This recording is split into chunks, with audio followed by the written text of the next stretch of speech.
The bullet struck dead center through the ace of spades pinned to the fence post 200 yards away, and every man watching felt his pride shrivel up like a raisin in the Nebraska sun.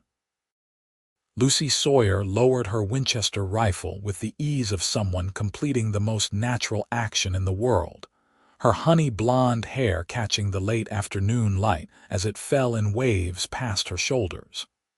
The year was 1882, and Scottsbluff, Nebraska had never seen a woman quite like her. She had arrived 3 months ago on the Union Pacific, stepping off the train in a practical traveling dress with a rifle case slung over her shoulder and a determined set to her jaw that made the station master take notice. Lucy was 22 years old, unmarried, and entirely unbothered by the scandal that followed her from Philadelphia. Her father had been a marksman instructor before consumption took him, and he had passed every ounce of his skill to his only daughter before he died.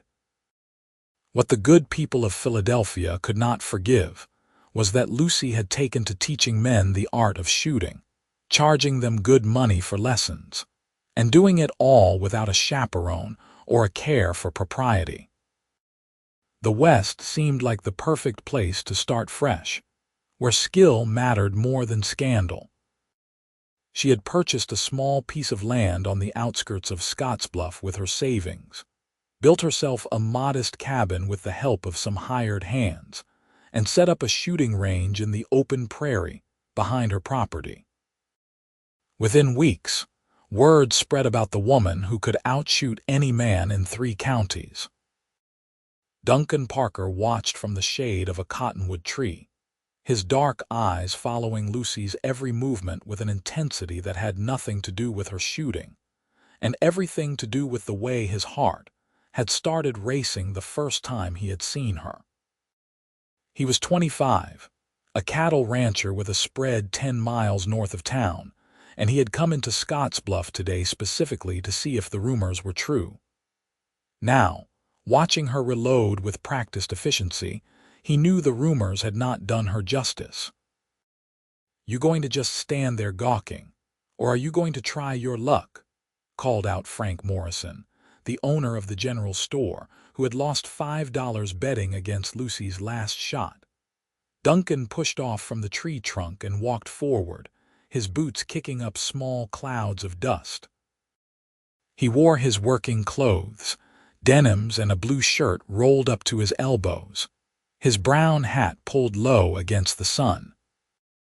He was tall and broad-shouldered from years of ranch work, with strong hands and a face that women in town considered handsome, though he had never paid much attention to their interest.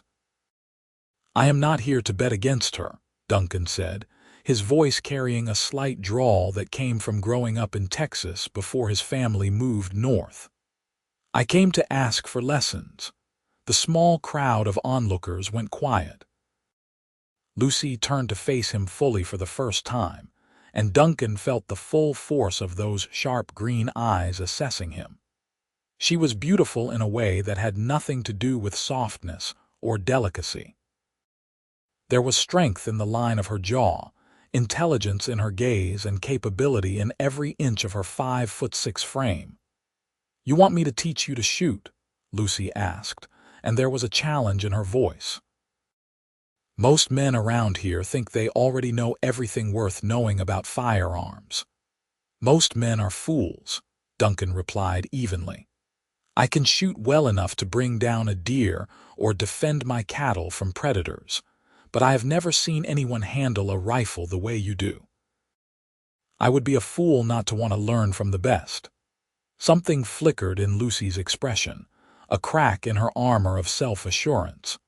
She had expected mockery or resentment, the same things she had faced back east.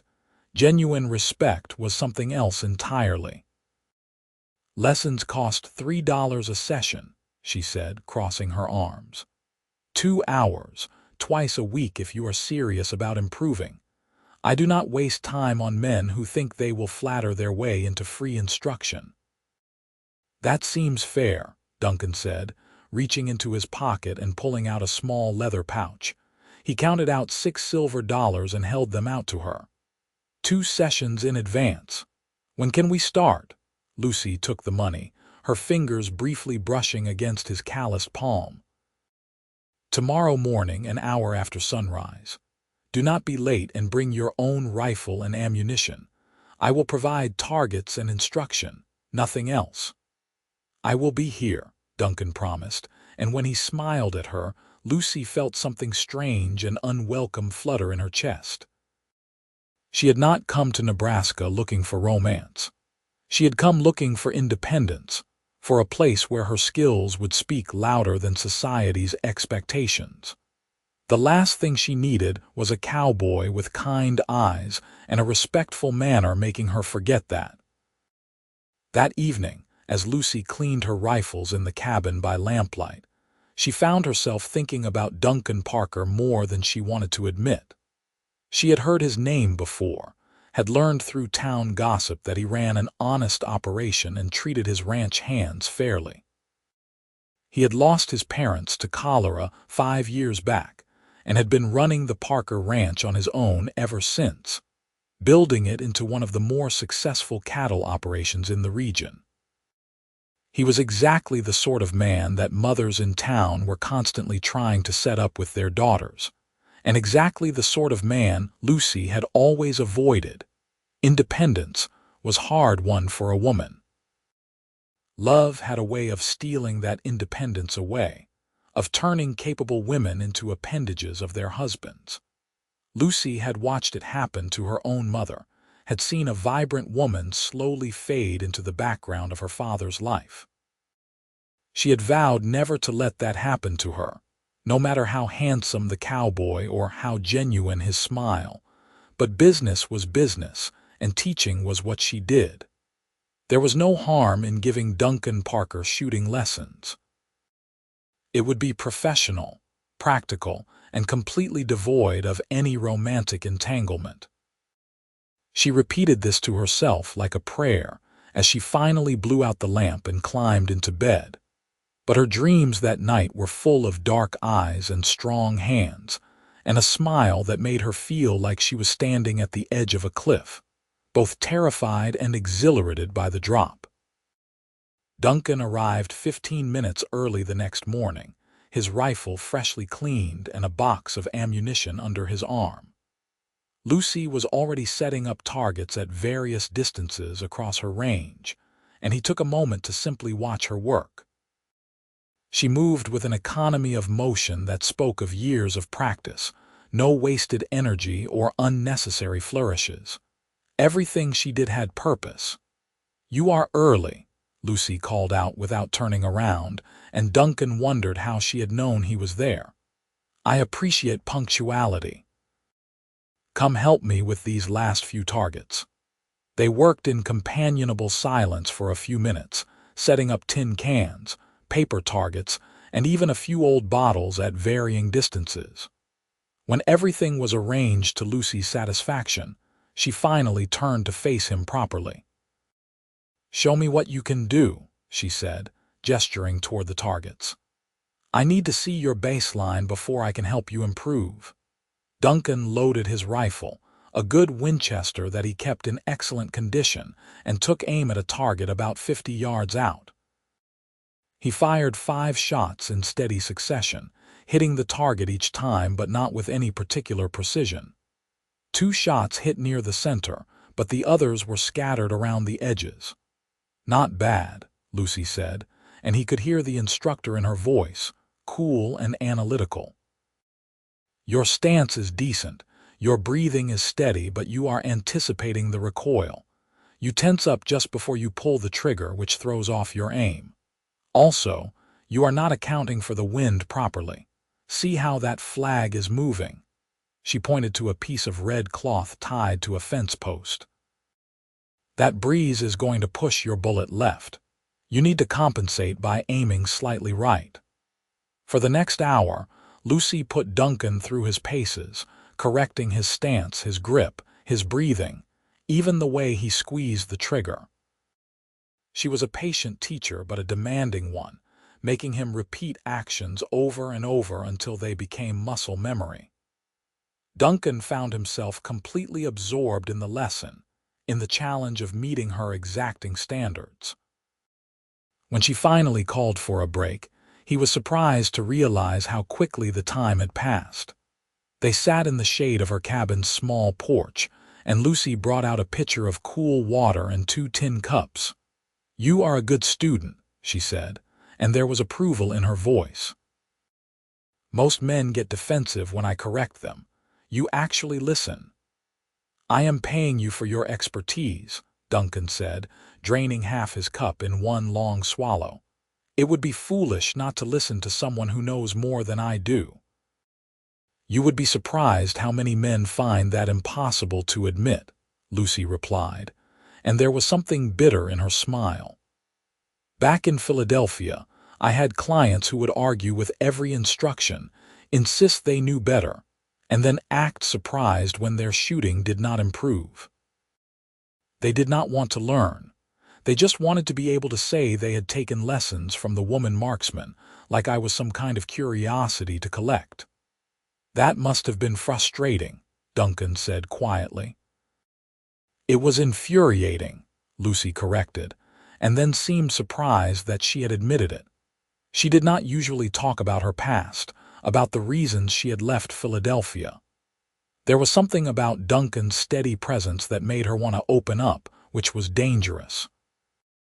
"My father always said that shooting required humility. You have to accept your limitations before you can transcend them. Most men are not capable of that kind of honesty with themselves." "What made you so good?" Duncan asked, genuine curiosity in his voice. "Natural talent or years of practice?" "Both," Lucy said, allowing herself a small smile. "My father started teaching me when I was 8 years old. By the time I was 12, I could outshoot his adult students. By 16, I was helping him teach.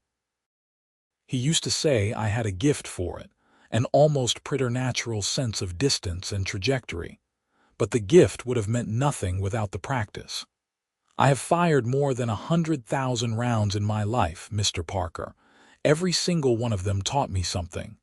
"Duncan," he said, "if I am going to be your student, you should call me Duncan." "Only if you call me Lucy," she replied, and when their eyes met, there was something electric in the air between them, something neither of them wanted to name but both of them felt. The second hour of the lesson was even better than the first. Duncan's shooting improved noticeably as he incorporated Lucy's corrections, and she found herself genuinely impressed by how quickly he learned. There was intelligence behind those dark eyes, and a willingness to put in the hard work that most people lacked. When the lesson finally ended, Duncan paid for 2 more sessions on the spot, and Lucy found herself looking forward to them more than she should. This was just business, she reminded herself. Professional instruction, nothing more. But as she watched him ride away, his figure growing smaller against the vast Nebraska sky, she could not quite convince herself that was true. Over the following weeks, Duncan's shooting lessons became the highlight of both their routines. Twice a week, he would arrive at Lucy's cabin just after sunrise, and they would spend 2 hours working on his marksmanship. His improvement was remarkable. Within a month, he could hit targets at distances that would have seemed impossible to him before. Within 2 months, he was good enough that Lucy had to create more challenging exercises to keep him engaged. But somewhere along the way, the lessons became about more than just shooting. They began to talk during their water breaks, sharing pieces of their lives and histories. Duncan told her about growing up in Texas, about the long cattle drives he had been on as a young man, about the dreams he had for his ranch. Lucy found herself telling him things she had never told anyone, about her father's illness and death, about the loneliness of being the only woman in a field dominated by men, about the small triumphs and large frustrations of her life. They discovered they had similar senses of humor, both dry and slightly ironic. They shared a love of the open spaces of the West, the way the sky seemed to go on forever. They both valued hard work and honesty, and they both had little patience for pretense or social games. And slowly, despite all of Lucy's careful defenses, despite every promise she had made to herself about staying independent, she began to fall in love with Duncan Parker. It terrified her. Love meant vulnerability. Love meant giving someone the power to hurt you, to control you, to diminish you. She had seen it happen too many times, had watched strong women become shadows of themselves once they married. She could not let that happen to her, no matter how much her heart raced when Duncan smiled at her, no matter how much she looked forward to their twice-weekly lessons. Duncan was fighting his own battle. He had fallen for Lucy almost immediately, had been captivated by her skill and her strength and the sharp intelligence in her eyes. But he could sense her wariness, could feel her pulling back whenever they got too close to something real. He knew her history, knew why she was cautious about men and marriage, and he respected it. The last thing he wanted was to be another man trying to control or diminish her. So he kept his feelings carefully hidden, content to simply be near her, to learn from her, to earn her trust through patience and consistency. He had handled enough skittish horses to know that some things could not be rushed, that trust had to be built slowly and carefully, one day at a time. It was a Saturday in late July when everything changed. Duncan had finished his lesson and was preparing to ride back to his ranch when Lucy suddenly spoke up. "There is a shooting competition in Juring next weekend," she said, not quite meeting his eyes. "First prize is $50 and a new Winchester rifle. I am planning to enter, and I thought you might want to come along. You have gotten good enough that you could probably place in the top 10, maybe even top 5. Are they allowing women to compete?" Duncan asked, knowing how most shooting competitions worked. "They do not explicitly forbid it," Lucy said with a slight edge to her voice. "And I have found that if I show up with my entry fee and my rifle, most organizers are too curious to turn me away. They want to see if the rumors are true." "I would be honored to accompany you," Duncan said, "but I should warn you, I plan to do my best, even if that means competing against my teacher." Lucy smiled, and it was the first genuinely relaxed smile he had seen from her. "I would expect nothing less." The week leading up to the competition seemed to drag on forever. Duncan found excuses to come into town more often than necessary, and if he happened to stop by Lucy's cabin to practice his shooting, well, that was just good preparation for the competition. Lucy told herself she was not dressing more carefully than usual when she knew Duncan was coming by, but she could not quite explain why she had ordered a new blouse from the dressmaker, or why she had started wearing her hair in a more flattering style. When Saturday finally arrived, they set out for Juring in Duncan's wagon, a 2-hour journey through rolling prairie land dotted with cattle and wildflowers. It was a beautiful summer day, warm but not oppressively hot, with just enough breeze to keep things comfortable. They talked easily as they traveled, and Lucy found herself relaxing in a way she rarely did around men. "Nervous?" Duncan asked as they neared Juring. "No," Lucy said honestly. "I know I am good. The question is whether the judges will score me fairly or whether they will let prejudice influence their decisions. I have been to competitions where my shots were scored more harshly than identical shots from male competitors." "That is not right," Duncan said, and there was anger in his voice on her behalf. "No," Lucy agreed, "but it is reality. All I can do is shoot so well that they have no choice but to acknowledge it." The competition was being held at a ranch outside Juring, and by the time they arrived, dozens of shooters had already gathered. Lucy attracted attention immediately, both for her beauty and for her rifle. She ignored the stares and the whispers, walking straight to the registration table with her head held high. "Entry fee is $2, the registrar said, barely looking up. Then he did look up, saw Lucy, and his eyebrows shot toward his hairline. "Miss, this is a shooting competition, not a church social." "I am aware," Lucy said calmly, placing $2 on the table. "Lucy Sawyer, competing in the rifle category." The registrar looked like he wanted to argue, but a line was forming behind Lucy, and he clearly did not want to cause a scene. He took her money and wrote her name in the ledger with obvious reluctance. "You will be shooter number 17. Competition starts in 30 minutes. Duncan registered right after her, and they walked together toward the practice area where competitors were warming up. Lucy could feel hostile eyes following her, could hear muttered comments about women who did not know their place. She had dealt with worse before, and would deal with worse again. All that mattered was the shooting. The competition was structured in 3 rounds. The first round was standard target shooting at 100 yards, with competitors eliminated if they failed to hit the center circle at least 3 times out of 5 shots. The second round increased the distance to 200 yards and added environmental factors like shooting from different positions. The final round was reserved for the top 10 shooters and involved moving targets and trick shots. Lucy qualified through the first round easily, hitting dead center on all 5 shots. Duncan also advanced, though one of his shots was slightly off-center. By the end of the first round, more than half the competitors had been eliminated, including several men who had been loudly questioning whether Lucy should be allowed to compete. The second round was where Lucy truly began to shine. She adapted to each new challenge with ease, whether shooting from a kneeling position, standing, or prone.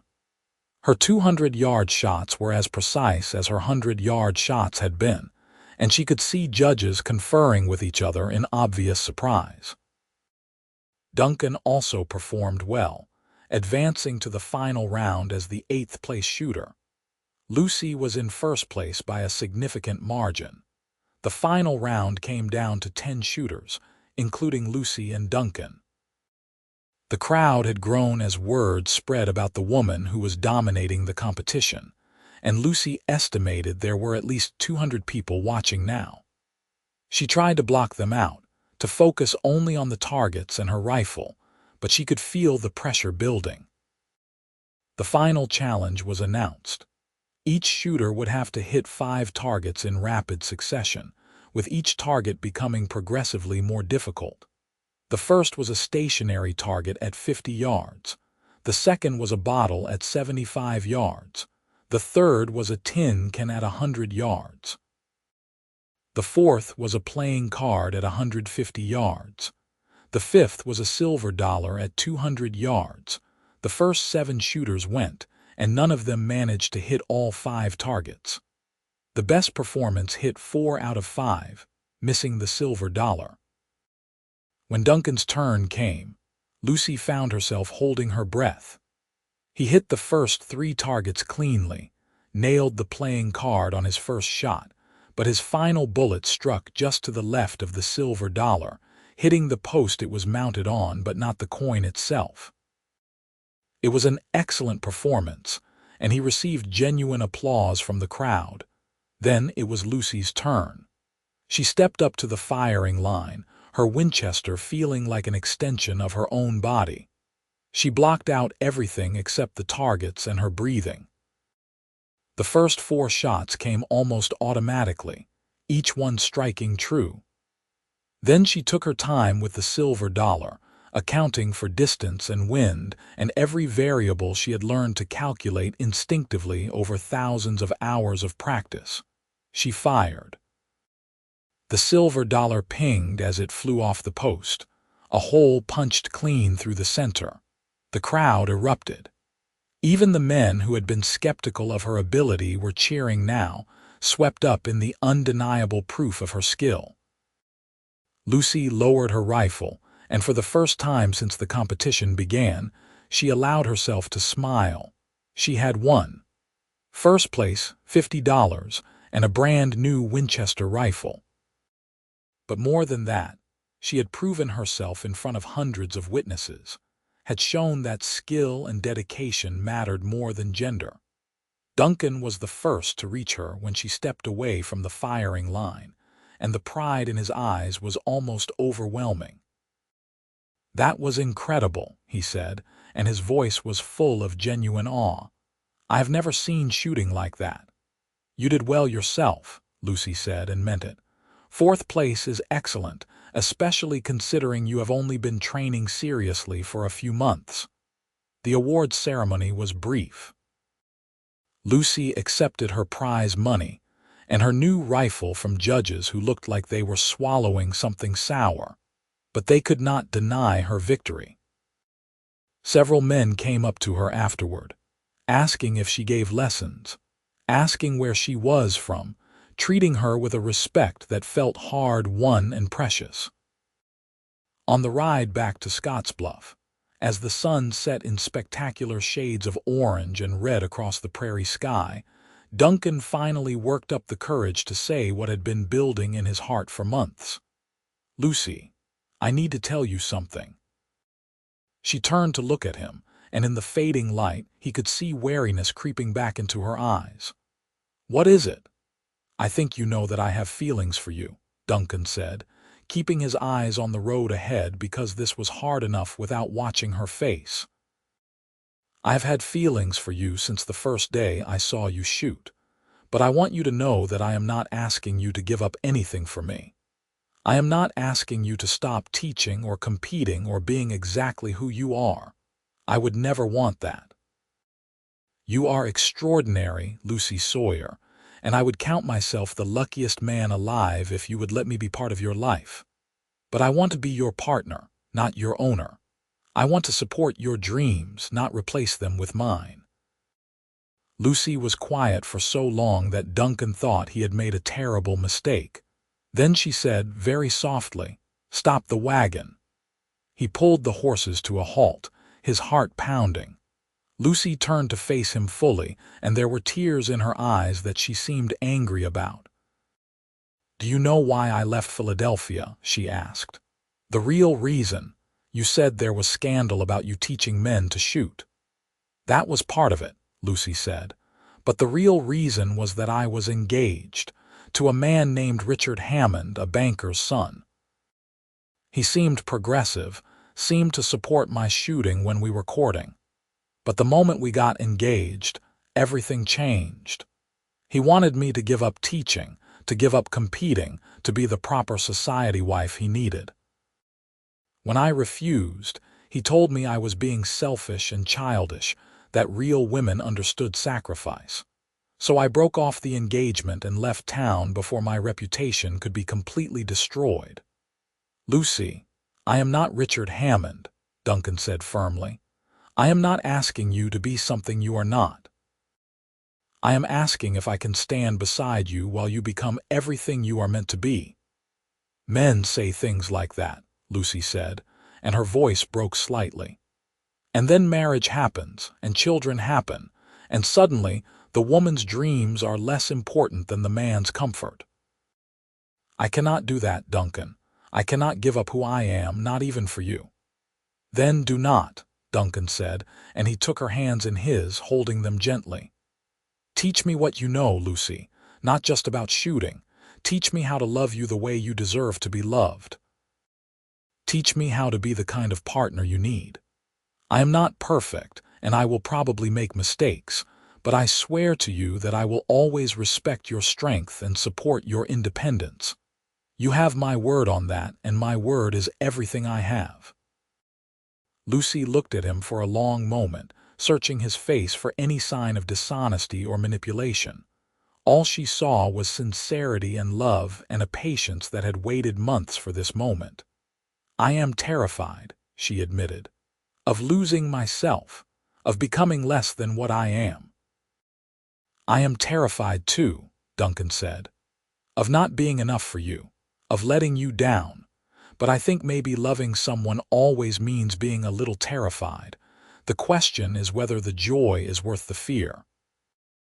Lucy thought about the past few months, about the way Duncan had never once tried to diminish her skills or compete with her ego, about how he had listened when she talked, had learned from her without resentment, had celebrated her victory today as genuinely as if it were his own, about how he made her laugh and challenged her thinking and looked at her like she was the most remarkable thing he had ever seen.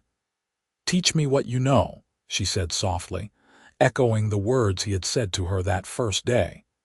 "Teach me how to trust this, how to believe it can be different." Duncan smiled, and it was like the sun breaking through clouds. "We will teach each other," he said. "That is what partnership means." He kissed her then, there in the wagon on the empty road between Juring and Scottsbluff, with the last light of day painting the world gold around them. It was Lucy's first kiss that felt like a promise instead of a trap, like an expansion of her world instead of a limitation. They courted properly after that, though their courtship looked different from most. Duncan continued taking shooting lessons, even though he hardly needed them anymore, because those hours together had become precious to both of them. Lucy visited his ranch and was impressed by how well he treated his workers, how he valued their input and paid them fairly. Duncan helped her expand her shooting range and build a small classroom where she could teach theory as well as practice. They were honest with each other in ways that most courting couples were not. Lucy told him about her fears of domesticity, about how she needed to keep teaching and competing to feel truly alive. Duncan told her about the loneliness of running his ranch alone, about how he wanted a family but not at the expense of his partner's happiness. They negotiated their future like two people drafting a treaty, making sure both sides felt heard and respected. 6 months after the competition in Juring, on a clear December day, Duncan Parker and Lucy Sawyer were married in a small ceremony at the Scottsbluff courthouse. Lucy wore a practical blue dress that she could actually move in, not the white confection that the local dressmaker tried to push on her. Duncan wore his best suit and a smile that made Lucy's heart race. They wrote their own vows, promising partnership instead of obedience, promising support instead of subordination. Their marriage was the subject of much town gossip, particularly when Lucy did not change her name or give up her teaching. But the gossip died down when it became clear that the Parkers were genuinely happy, that their unusual arrangement actually worked. Lucy continued to teach shooting, her reputation growing as word spread about her competition victories. Duncan supported her completely, even building her a better classroom and helping her advertise her services. When she traveled to competitions, he often went with her, cheering her on from the sidelines. He never seemed threatened by her success, only proud. For his part, Duncan found that having Lucy in his life made everything better. She brought intelligence and humor to their evenings, challenged him to think differently about the world, and loved him with a fierce loyalty that he had never experienced before. She also turned out to be a natural rancher, with good instincts for cattle and land management. She became his true partner in running the ranch, though she never let it interfere with her teaching. Their first year of marriage was an adjustment, as all first years are. They argued sometimes about money and responsibilities and how to balance their different needs. But they had promised honesty to each other, and they kept that promise even when it was hard. They learned to compromise without either person sacrificing their core identity. They learned that love could be both passionate and practical, both romantic and respectful. In their second year of marriage, Lucy discovered she was pregnant. The news brought up all her old fears about losing herself to domesticity, about becoming just a mother instead of a full person. Duncan held her while she cried about it, reassured her that nothing fundamental had to change, that they would figure it out together. And they did.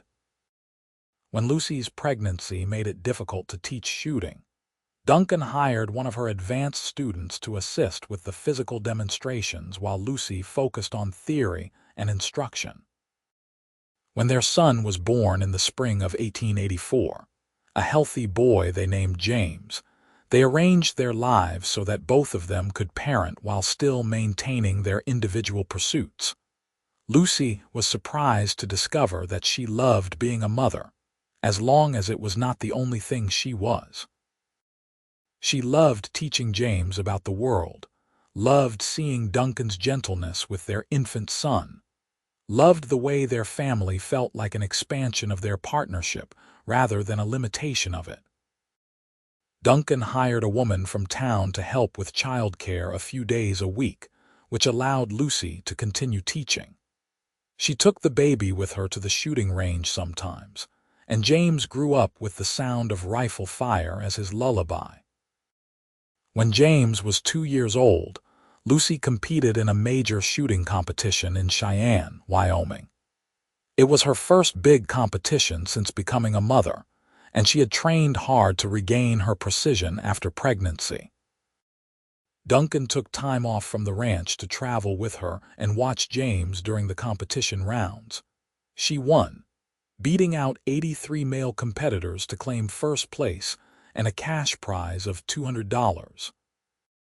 When they announced her as the winner, she was holding James on her hip, her new son babbling happily while his mother accepted her trophy. The image became famous in shooting circles, the woman who could outshoot any man while simultaneously being a devoted mother. It was not the message Lucy particularly cared about. She did not want to be held up as some kind of exceptional woman who could do it all, but she appreciated that it made people think differently about what women could accomplish. Their second child, a daughter they named Grace, was born 2 years later in 1886. By then, their pattern of life was well established. Lucy taught shooting 3 days a week and competed in major tournaments twice a year. Duncan ran the ranch with Lucy's input on major decisions.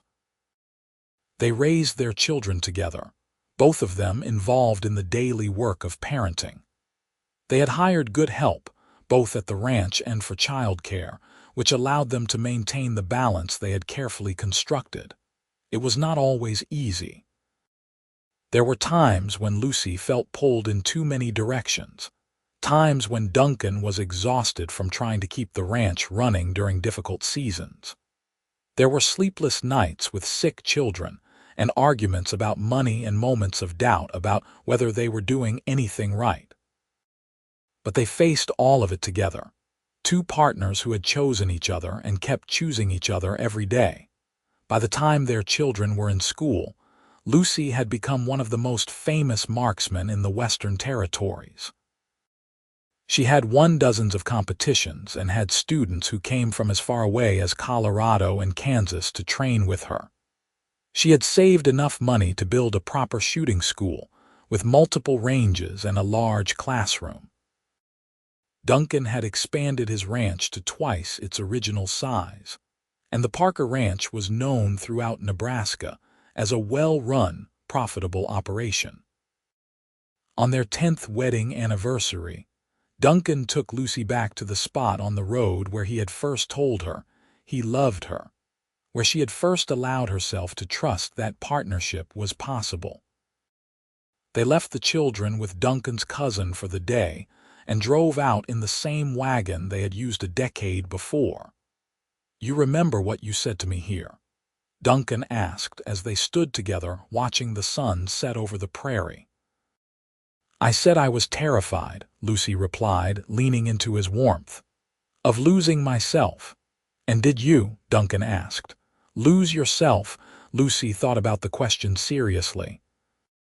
She thought about her shooting school, about the trophy case in their home filled with her competition wins, about the students she had trained and the respect she had earned. She thought about her children, about James's curiosity and Grace's fearlessness, about the family they had built together. She thought about Duncan, about the man who had kept every promise he had made to her, who had been her truest partner in every sense of the word. "No," she said finally. "I found myself. The real version, the complete version. I found out that I could be a teacher and a competitor and a wife and a mother and a rancher and still just be Lucy. You taught me that was possible. You taught me first," Duncan said, pulling her close. "That day you let me watch you shoot. You taught me that true strength is not about control or dominance.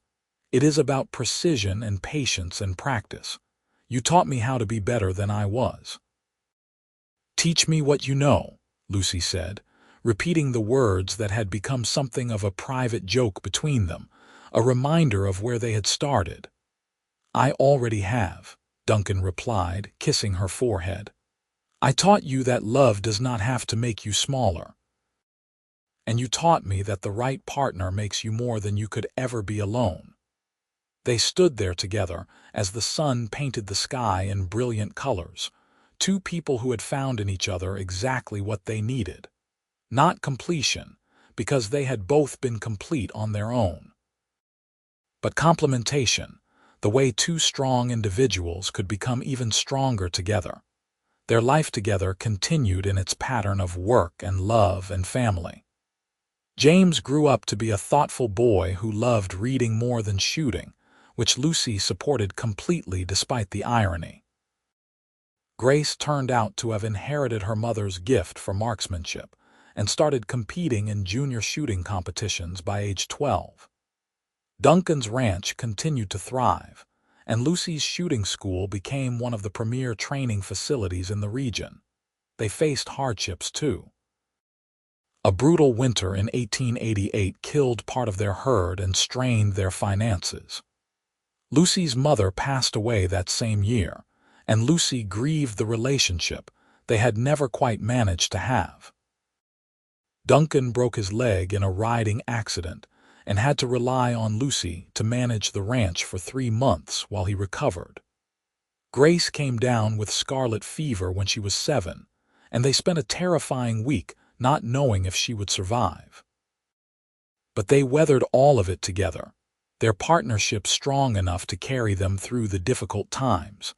By the time their children were grown, Lucy and Duncan had become something of a legend in Scottsbluff and the surrounding territories. They were the couple who had defied convention and made it work, who had proven that marriage could be a partnership of equals, even in a time and place that did not really believe in such things.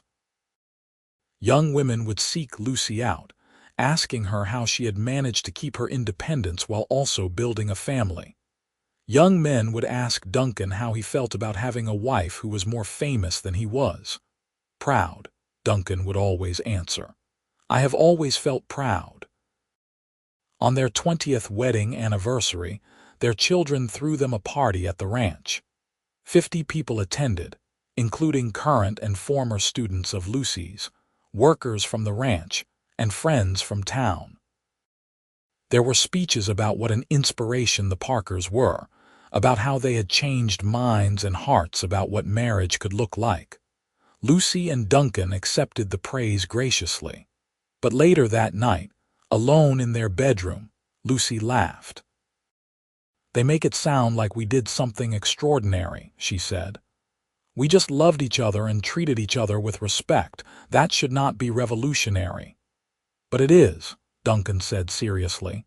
"That is the sad truth. Basic respect and equality are revolutionary when it comes to how men and women relate to each other. Maybe James and Grace will grow up in a world where it is more normal. Maybe we helped make that possible." "Maybe," Lucy agreed. She was 52 now, her blonde hair streaked with silver, her face lined from years in the sun. Duncan was 55, with gray at his temples and crow's feet from squinting at distant horizons. They were not young anymore, but the love between them had only deepened with time. "Do you have any regrets?" Duncan asked, a question they had asked each other periodically throughout their marriage, a way of checking in and making sure they were both still happy with the choices they had made. Lucy thought about it seriously, as she always did. "I regret that it took me so long to trust you," she said finally. "I wasted months being afraid when I could have been happy, but I do not regret anything since then, not a single moment. Not even the hard times," Duncan pressed. "Especially not the hard times," Lucy said firmly. "Those are what proved that we were really partners, that we could handle anything as long as we faced it together. No, I have no regrets." "You, just one," Duncan said, and Lucy's heart clenched until he continued. "I regret that I will not live long enough to spend eternity with you." "One lifetime with you is not enough." "Then we will just have to make sure this lifetime counts," Lucy said, kissing him with all the passion and tenderness of 2 decades of love. "We will fill every remaining day with meaning." And they did. They continued running their ranch and shooting school well into their 60s, only gradually stepping back to let James take over the ranch operations and Grace take over the shooting school. They became grandparents 3 times over, and they loved their grandchildren fiercely while also maintaining their own identities and interests.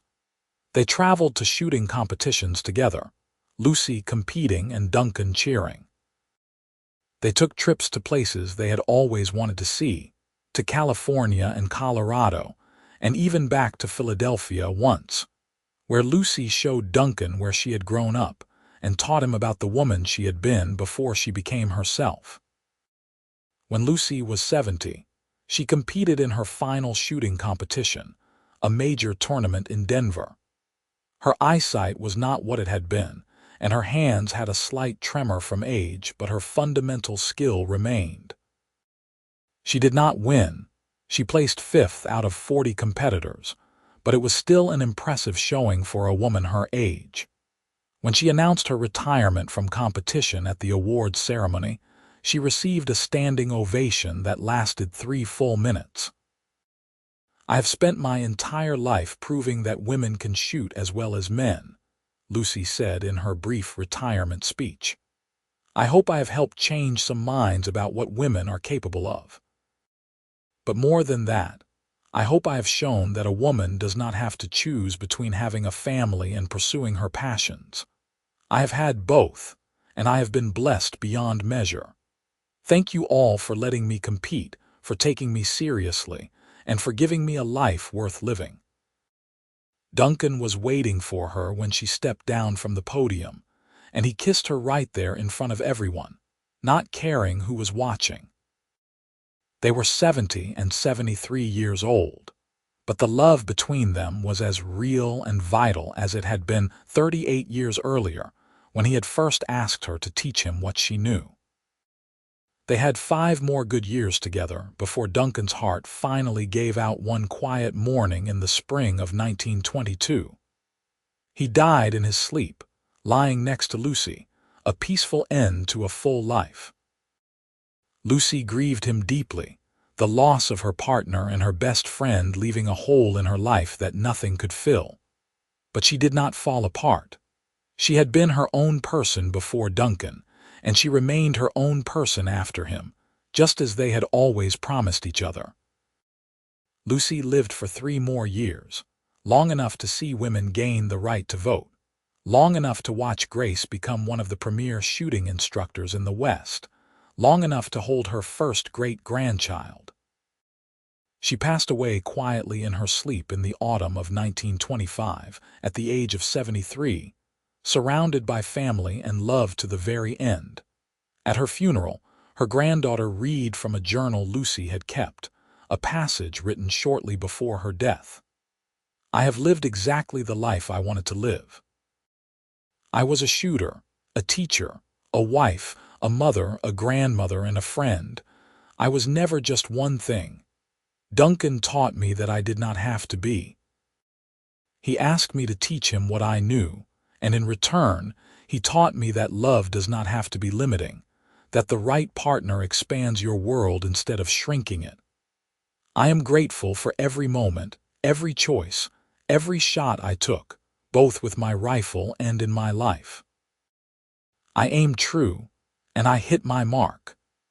They buried Lucy next to Duncan on a hill overlooking the ranch they had built together, with a view of the shooting range where they had first fallen in love.